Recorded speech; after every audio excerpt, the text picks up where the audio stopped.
which is what we should do the bulk of the time. If I think of a Japanese roll, conventional Aikido roll, baby cradle, yeah, that's how they do it all the time.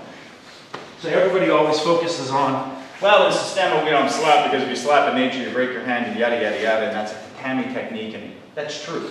But that's probably 10% of the importance. It's important, but it's about 10%. The 90% importance is that if I do a judo style roll, watch my spine. At this point, the connection of my neck to my spine is on the ground. I am now rolling 1, 2, 3, 4, 5, 6, 7 vertebrae directly on the ground. And then at this point, torquing my body, lower lumbar strain, and coming onto the side. If I do that on cement, I will generally have a succession of bruises on my upper 6 to 7 vertebrae. If you ever see me with a shirt on, I have 4 or 5 pretty much permanent bruises on my lower back from 15 years. It looks like a birthmark. It's literally like decoloration from rolling and rolling and rolling downstairs, upstairs, because that's how they taught rolling. If you look at a Sistema roll, the majority of the forward roll should be done in a diagonal manner, meaning that I start off on one side, I do not touch my spine, not even the area between my shoulder blades, and I switch and come down on the meat on the other side. When we think of our shoulder circles that we did yesterday, I sit up, I went down breathing with the meat, lightly crunching my shoulders together, and I sort of transition from shoulder to shoulder. That's why we do shoulder rocking, is to teach me how to move on the ground without touching my spine.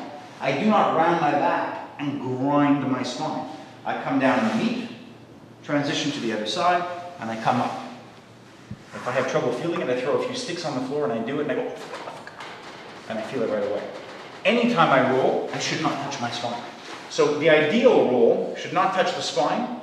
That's why we transition shoulder to shoulder. And secondly, should distribute and dissipate force, not in the Japanese way of smashing it into the floor. And the Japanese notion is if I land like this, all my power is there. But if I land like this, it's everywhere.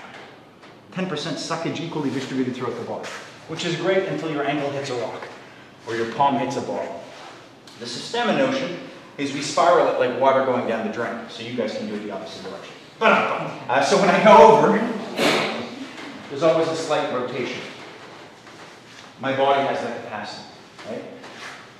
I won't show it today, we won't do it today, but really, really advanced rolling, the only example that you're going to really see on YouTube, for ourselves, is if you look at a very good example is General Alexander Ruchinsky from the Ross system, one of the major founders of Sistema.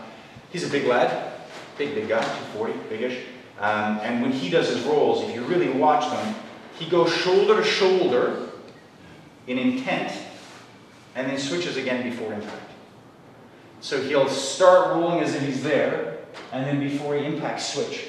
And sometimes switch a third or fourth time in the air. So his rolls are always kind of like that. There's always a twist going on, as if I was trying to go down, but then the surface area changed, so that I bring this one over at the last second. Even doing it in the air, so that instead of just saying, this is a comfortable, good Sistema roll, right shoulder, left shoulder, I'm all good. He would start with left, and then go to the right to the left. Oh, awesome. It's very hard to see when you go fast. So what I want to do is I want to see that I have that control, at least in my lower torso, because that's what allows me to convert it into any position. If I don't have that spiral control, I'm doomed to fall where I'm falling. Does that make sense? Try as you go to switch very slowly from one side to the other, and then come down on that second side. If you acquire this, then as you're at that transition point, you can go any direction you want. If you don't, you can't.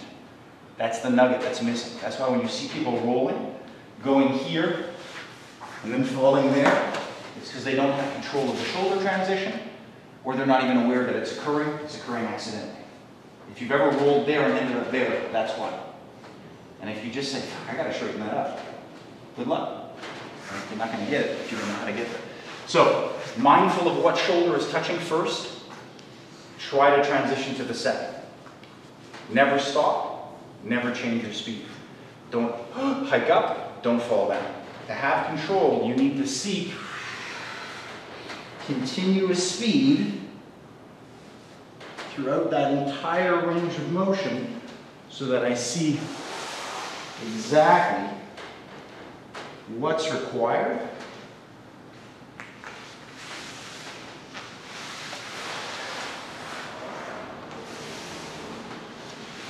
Head is never touching. That's the goal. Let's go.